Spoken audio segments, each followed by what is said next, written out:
Trading prediction के एक और नए वीडियो में आप लोगों का स्वागत है। तो चलिए देख लेते हैं। सबसे पहले निफ्टी क्या किया आज के दिन और कल के दिन किस तरह काम करेगा। यहाँ फ्लैट ओपन होता है, फ्लैट ओपन होकर क्योंकि सेलर का एसएल नहीं था, सेलर का एसएल पहले क्रिएट किया, ये जोन पे सपोर्ट लेते हुए ऊपर की ओर गया, ये सेलर को निकाल दिया। 23,700 पे सेलर था, इसको भी निकाल दिया और मार्केट हाई लगा दिया ये पॉइंट पे लगभग 840 का। वहां थोड़ा सा रिजेक्शन दिखाते हुए मार्केट साइडवेज बाय आप रहा है। ठीक है, अभी देखा जाए तो बायर का एसएल मौजूद होगा, सेलर का उतना एसएल है नहीं। अब इसको नजर में रखते हुए चार्ट किस तरह बनाएगा मार्केट, हम लोग इसको डिस्कस करेंगे। अगर मार्केट ऊपर की ओर जाना चाह रहा है तो 23,880 पहला रेजिस्टेंस पॉइंट रहेगा, 23,925 दूसरा रेजिस्टेंस पॉइंट रहने वाला है और 24,000 का ये तीसरा रेजिस्टेंस पॉइंट होगा। मार्केट चार्ट किस तरह बनाएगा, देखिए यहाँ क्योंकि सेलर का उतना एसएल है नहीं, तो अगर मार्केट ऊपर जाना चाह रहा है तो यहाँ थोड़ा सा एसएल क्रिएट कर सकता है ये लेवल तक और फिर यहाँ से सपोर्ट लेते हुए ऊपर जाने की कोशिश कर सकता है। अगर मार्केट ये पॉइंट पे आ रहा है ना तो आप फिर पुट साइड का ट्राई कर सकते हैं, क्योंकि मार्केट 23,925 या 30 से अगर रिवर्सल होता है तो फिर ये बड़ा पॉइंट रिवर्सल होने वाला है, बड़ा रिवर्सल दिखा सकता है वहां से। अगर मार्केट मान लेते हैं यहां से ऊपर की ओर गया तो हाई पॉइंट पे चला गया, ये से यहां सेलर जितने भी थे सभी निकल जाएंगे। अब रहेगा बायर, मार्केट में ऊपर कोई एसएल मौजूद है नहीं तो मार्केट यहां से रिवर्सल ले सकता है बड़ा, यहां से आप पुट साइड का पोजीशन बना सकते हैं। ठीक है, अगर पहले यहाँ कॉल का पोजीशन बनेगा तो बड़ा टारगेट नहीं रखना है, 23,925 का ही रखना है। ठीक है, देखिए मार्केट में अगर ये लेवल जाएगा ना 23,925 तो अब ज्यादातर कोशिश करें पुट साइड का वहां पोजीशन बनेगा। ठीक है, अगर बड़ा कैंडल बनाते हुए इसका क्रॉस करता है और 950 का भी ब्रेकआउट दे देता है तो फिर आपको वेट करना पड़ेगा या आपको थोड़ा देखना पड़ेगा मार्केट क्या करने की कोशिश कर रहा है, क्योंकि फिर 24,000 का बिना टच करे मार्केट आएगा ये हो नहीं सकता। ठीक है, तो अब वेट कर लेना है, रिट्रेसमेंट के बाद अगर ट्रेड मिलेगा कॉल साइड का तो फिर 24,000 का टच करने के लिए आप फिर ले सकते हैं। मान लेते हैं इस तरीके का गया ऊपर, फिर यहां से नीचे आने की कोशिश की और बार बार मार्केट यहां से ले रहा है रिजेक्शन, तो फिर आप यहां कॉल साइड पे भी जा सकते हैं। यहां से फिर 24,000 टच करके ही मार्केट वापस आने वाला है। ठीक है, ये चीज का ध्यान रहे, अदरवाइज पहले चांस पे अगर ब्रेकडाउन हो जाएगा ना तो फिर यहाँ जितने भी बायर हैं सभी फंस जाएंगे, सभी का एसएल खा सकता है। और अगर मार्केट रुक रहा है तो ये बायर का प्रॉफिट बुक हुआ नहीं है, ये मार्केट को नीचे आने देगा नहीं, तो डेफिनेटली मार्केट 24,000 टच करेगा। इसका लक्ष्य कितना होगा, 24,000। ठीक है, वो टच करेगा, उसके बाद प्रॉफिट बुकिंग होगा प्लस बायर रहेंगे रिटेलर, तो डेफिनेटली मार्केट फिर कंटिन्यू नीचे की ओर आ सकता है। चलिए मार्केट ये तो हो गया ऊपर। ठीक है, ऊपर जब तक मार्केट ये लेवल पे हो सकता है फंसा रहे थोड़ा, ठीक है, इसको भी ध्यान में रखना है, क्योंकि मार्केट जब तक इसके ऊपर है तो मार्केट ऊपर ही जाने वाला है, चांस है। अगर मार्केट इसका ब्रेकडाउन देगा तो फिर मार्केट नीचे भी जा सकता है और नीचे कहां सपोर्ट लेवल बनेगा हम लोग डिस्कस करेंगे। पहला सपोर्ट लेवल 23,790, दूसरा सपोर्ट लेवल 23,700 का और तीसरा सपोर्ट लेवल 23,640 का। ठीक है, चार्ट किस तरह बनाएगा, अब देखिए बायर अवेलेबल है, कोई दिक्कत नहीं है नीचे आने में। मार्केट चाहे गैप डाउन ओपन हो जाए यहाँ, ठीक है, यहाँ फ्लैट ओपन हो जाएगा, थोड़ा नीचे आएगा और ऊपर जाकर यहाँ से रिवर्सल होने की संभावना होगा। ठीक है, फिर मार्केट जब इसका ब्रेकडाउन देगा ये लेवल का तो फिर मार्केट कंटिन्यू करेगा, क्योंकि बायर का एसएल अवेलेबल है मार्केट के पास और फिर यहाँ थोड़ा सा रिटेलर भी मिल जाएगा उनको, तो आसान होगा मार्केट का नीचे आना। ठीक है, तो फिर यहाँ थोड़ा सा रिजेक्शन दिखाकर लोएस्ट पॉइंट आ सकता है 23,640 के आसपास। ठीक है, यहां से फिर मार्केट ऊपर जाएगा और ये पॉइंट पे क्लोजिंग दे सकता है। अगर मार्केट गैप डाउन ओपन हो जाता है और नीचे की ओर आता है तो फिर ये पॉइंट आएगा और उसके बाद मार्केट ऊपर जाने की कोशिश करेगा धीरे धीरे। यहाँ थोड़ा टाइम स्पेंड करेगा ये लेवल पे, ठीक है। टाइम स्पेंड करेगा मतलब सभी को लगेगा हाँ अब तो कॉल ही जाने वाला है, क्योंकि मार्केट सपोर्ट ले चुका है। वो बिंदास बैठे रहेंगे और फिर मार्केट यहाँ से रिवर्सल हो सकता है, रिट्रेसमेंट कर सकता है, जो भी पकड़े, ठीक है। चाहे ये लेवल को रीटेस्ट करने आ जाए या इसका ब्रेकडाउन देकर ये नया लो लगा दे, ठीक है। तो ये पॉइंट पे फिर मार्केट थोड़ा साइडवेज बाय ऑफ ही रह जाएगा मिडिल पे, ठीक है। मिडिल पे फिर लगभग 10:30 से लेकर लगभग 1:30 के आसपास साइडवेज ही रह जाएगा, या लगभग 2 PM जो भी पकड़े, और फिर वहां सभी बायर का एसएल खाने के लिए मार्केट कंप्लीट एसएल खाते हुए कंटिन्यू करने वाला है। फिर यहाँ आकर क्लोज दे दे, ठीक है, इस तरीके से क्लोज दे दे, या मार्केट ये लेवल का लो लगा दे। अगर मार्केट नीचे आना चाह रहा है ना तो आपको दो चीज ध्यान रखना है, ऊपर ये लेवल के ऊपर जा नहीं सकता और ये लेवल के ऊपर रह नहीं सकता अगर नीचे जाना है, ठीक है। क्योंकि देखिए ये लेवल हाईएस्ट पॉइंट रहेगा, ठीक है। अगर नीचे आना है तो मार्केट डेफिनेटली यहाँ सेलर होंगे तो वो कोशिश करेगा ये स्टेज 2 बनाने की, तो डेफिनेटली मार्केट नीचे आएगा। और जब ये लेवल का ब्रेकडाउन देकर कैंडल सस्टेन हो जाएगा तो यहाँ फिर रिटेलर और छोटा मोटा पार्टी बड़ा पार्टी सभी आने की कोशिश करेगा। ऑपरेटर भी हो सकता है गेम चेंज कर ले वहां, डेफिनेटली फिर मार्केट कंटिन्यू नीचे आ सकता है। हो सकता है थोड़ा सा रिजेक्शन दिखाए बीच बीच में, लेकिन आना मार्केट को फिर नीचे ही होगा।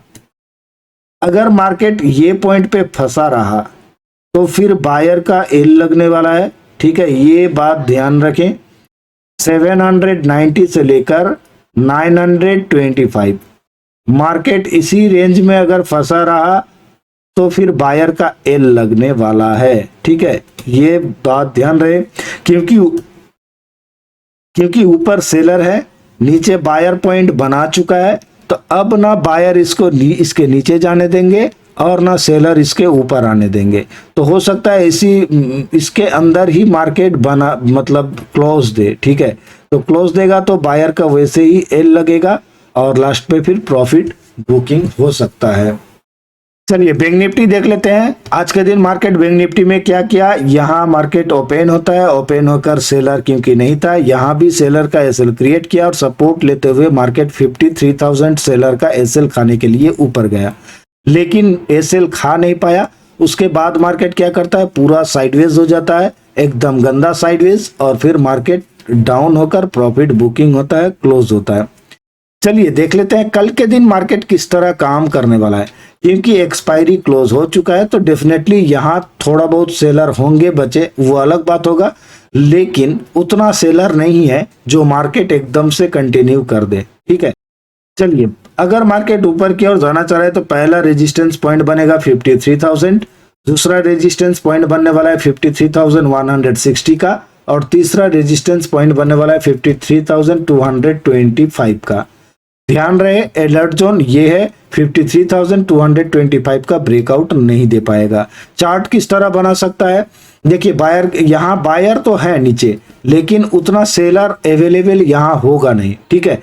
तो अगर मार्केट फ्लैट ओपन हो जाता है तो फिर थोड़ा सा बायर मतलब रिट्रेसमेंट करते हुए ही जाने वाला है, ठीक है। मार्केट ऊपर तो जाएगा, ये लेवल के आसपास अनबिलीवेबल मूव दे सकता है यहाँ, लेकिन ऐसा नहीं है कि मार्केट एकदम से निकल जाएगा, ऐसा नहीं होगा, क्योंकि उतना एसएल होगा नहीं मार्केट को। तो मार्केट पहले एसएल क्रिएट कर ले, उसके बाद मूव दे सकता है, और फिर यहाँ से रिवर्सल पॉइंट बनेगा, बड़ा रिवर्सल दिखाने वाला है। अगर मार्केट गैप अप ओपन हो जाता है तो फिर मार्केट पोजिशनल एसएल ऐसे ही खाने वाला है 160, और फिर वहां से रिट्रेसमेंट धीरे धीरे करेगा, सेलर को बैठाएगा और वही सेलर का एसएल खाते हुए मार्केट खाने की कोशिश करेगा, 53,225 जा सकता है, और यहां से फिर बड़ा रिवर्सल होने की चांस है और यहां आकर क्लोज दे दे, इस तरीके का चार्ट बन सकता है। क्योंकि देखिए गैप अप ओपन होकर पोजिशनल एसएल खाएगा तो ये पॉइंट पे बैठने नहीं देगा किसी को, वो डेफिनेटली ऐसे ही मार्केट 2-3 कैंडल पे ही मार्केट चला जाएगा, ठीक है। उसके बाद धीरे धीरे फिर सेलर को बैठाएगा, और यहाँ सेलर को, यही सेलर का जो कमजोर है, वीक है, वो यहाँ कंप्लीट निकाल चुका होगा, और जो 25 स्ट्रॉन्ग सेलर है कि नहीं कॉन्फिडेंट है उनका कि मार्केट नीचे आएगा, तो वो फिर प्रॉफिट बना पाएंगे, यहाँ से बड़ा रिवर्सल फिर मार्केट ले सकता है।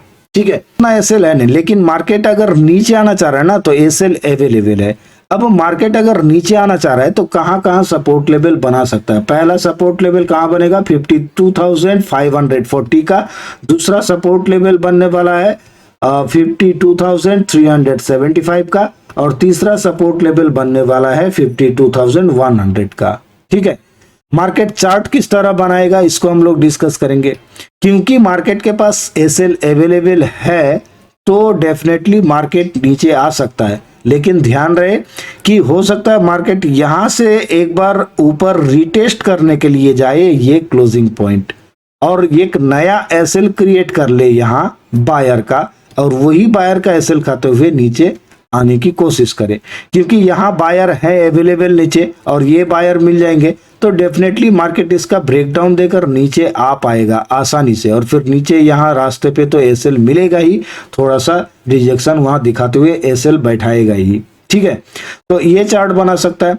अगर गैप डाउन ओपन हो गया तो फिर हो सकता है कि यहाँ थोड़ा बहुत ये पॉइंट पे बैठा ले बायर को, और यहाँ से बड़ा रिवर्सल दिखा दे। ठीक है, क्योंकि यहाँ एसएल मौजूद है, कोई दिक्कत नहीं है। और मार्केट अगर एक्चुअल में सेलर पॉइंट अगर ये बना चुका है, ठीक है, 53,000 वो अगर स्टेज अपना बना चुका है ये, तो फिर यहाँ मतलब आएगा ही नहीं मार्केट। ठीक है, क्योंकि 53,000 अगर अभी भी बैठे हैं, मान लेते हैं वो अपना पोजीशन लेके, तो वो तो आज के दिन अपना स्टेज बना चुका है। अब ऐसा नहीं है कि वो आसानी से अपना स्टेज को क्रॉस करने देगा। ठीक है, वो ऐसा नहीं है कि आज के दिन ट्राई किया है और वो उनका पोजीशन बाद वाला इसका एक्सपायरी का है, तो वो डेफिनेटली कोशिश करेगा यहाँ। ठीक है, कि एक स्टेज बनाया जाए और इसके नीचे ही रखा जाए मार्केट को, तो फिर डेफिनेटली यहाँ से रिवर्सल होगा। पुट साइड का पोजीशन अगर बनाएंगे, टारगेट कहाँ रहेगा 52,100 का, लेकिन बीच में 375 को देखते हुए। ठीक है, यहाँ से मार्केट फिर थोड़ा सा मतलब एसएल क्रिएट करेगा बायर का, उसके बाद मार्केट रिवर्सल हो सकता है। देखिए, दो चीज आपको ध्यान रखना है कि अगर मार्केट को नीचे आना है तो नीचे आने के लिए मार्केट को एसएल का जरूरत नहीं है। वैसे ही मार्केट के पास एसएल है, लेकिन ट्रैपिंग जोन बना सकता है बायर को। ठीक है, बायर को ट्रैपिंग जोन बनाते हुए मार्केट नीचे की ओर आ सकता है। अब तो एक तो ये हो गया, और ये जो क्लोजिंग पॉइंट है, ये क्लोजिंग पॉइंट के अगर ऊपर चला जाता है तो फिर ज्यादातर चांस है कि मार्केट 53,000 का एसएल खाते हुए मार्केट हाई लगाते हुए, चाहे मार्केट 53,160 लगाए या 53,225 लगाए, कहीं भी हाई लगाए, वहां से फिर मार्केट रिवर्सल होने वाला है। ठीक है, वहां से रिवर्सल होगा तो फिर बड़ा रिवर्सल दिखा सकता है, और अगर इसके नीचे रहा तो फिर डेफिनेटली मार्केट नीचे आने का चांस है। लेकिन ये पॉइंट बायर के लिए इंपॉर्टेंट है। ठीक है, बायर हो सकता है इसका ब्रेकडाउन नहीं देने थे। अगर ब्रेकडाउन होकर सस्टेन हो जाता है कैंडल और 500 का क्रॉस करता है तो फिर डेफिनेटली मार्केट 52,375 को भी क्रॉस करते हुए 52,100 के आसपास आने की कोशिश जरूर करेगा। तो आप कोशिश करिए छोटा एसएल के साथ ट्रेड लेने की। ठीक है, छोटा एसएल बड़ा टारगेट रखने की कोशिश करें। चलिए, अगर आप भी हमारे साथ जुड़ना चाहते हैं तो वीडियो के डिस्क्रिप्शन में लिंक है, उसी लिंक से आप जाके फ्री में आप स्टॉक्स या धन पे फ्री में डीमेट अकाउंट ओपन कर सकते हैं। ओपन किया, अकाउंट का स्क्रीनशॉट भेजिए व्हाट्सएप पे और ज्वाइन कर पाएंगे VIP premium Telegram learning group बिल्कुल फ्री। वीडियो अच्छा लगे तो लाइक और शेयर कर दें और चैनल को सब्सक्राइब करके बेल बटन पे क्लिक करें। अभी के लिए इतना ही, धन्यवाद।